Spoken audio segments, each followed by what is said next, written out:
Welcome back, dear friends, to our journey through the Bible. Today, we turn to Genesis chapter 39, a powerful chapter that reminds us that God's presence is not limited to peaceful days or comfortable places. This is the story of Joseph, a man betrayed by his brothers, sold into slavery, and yet, even in a foreign land, he becomes a shining example of faithfulness and integrity. Through this chapter, we learn that even when false accusations come, and when life takes a turn we don't deserve, the Lord never abandons His children. Instead, He walks with them, shapes their character, and uses their trials for His greater plan. Joseph, now far from his family and homeland, was taken down to Egypt. There, Potiphar, an Egyptian official, captain of Pharaoh's guard, purchased him from the Ishmaelites who had brought him to Egypt. But from the very start, there was something different about Joseph. The Lord was with him, and everything he put his hands to succeeded. It was so clear that even Potiphar noticed. The more he watched Joseph, the more he saw that the blessing of the Lord rested on him. Potiphar placed Joseph in charge of his entire household. From the moment Joseph became overseer, God poured out His blessing on everything Potiphar owned, not only in his home, but also in his fields. Potiphar trusted Joseph so completely that he left everything in his care, only concerning himself with the food he ate. Joseph was a young man, strong, handsome, and full of integrity. But one day, temptation entered the picture. Potiphar's wife cast longing eyes on Joseph and said plainly, "Lie with me." Joseph refused without hesitation. He said, "Look, my master trusts me with everything in this house. There is no one greater here than I, and he has withheld nothing from me except you, because you are his wife. How then could I do such a wicked thing, and sin against God?"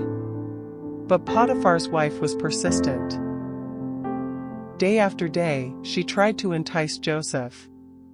Still, he would not give in.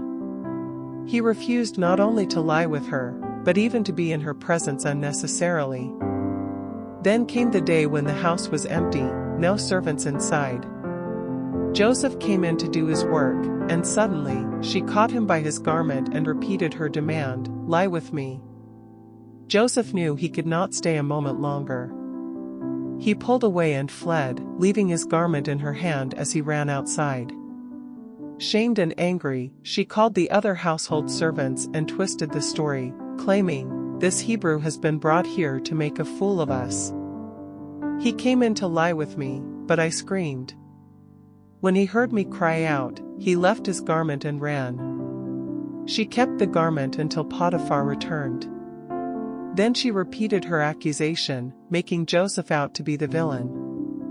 Potiphar's anger burned, and without further question, he had Joseph thrown into prison, the place where the king's prisoners were kept. Yet even there, the Lord was with Joseph. God's presence brought him favor in the sight of the prison keeper, who soon placed all the other prisoners under Joseph's care. Whatever was done in that prison, Joseph was in charge of it. The keeper didn't worry about a thing, because he knew the Lord was with Joseph, and everything Joseph did was blessed and successful. Conclusion. Genesis 39 shows us that faithfulness to God does not mean life will always be easy. In fact, doing the right thing may sometimes lead to unfair treatment. Joseph resisted temptation, honored his master, and honored God, yet he still found himself in prison. But here is the hope: God's presence was with Joseph in the palace, and God's presence was with him in the prison. The blessing did not depend on Joseph's location, it depended on God's faithfulness. This chapter reminds us that our integrity and trust in God matter more than our immediate comfort. When we choose righteousness, we may face loss for a season, but God is working behind the scenes, preparing something greater than we can imagine.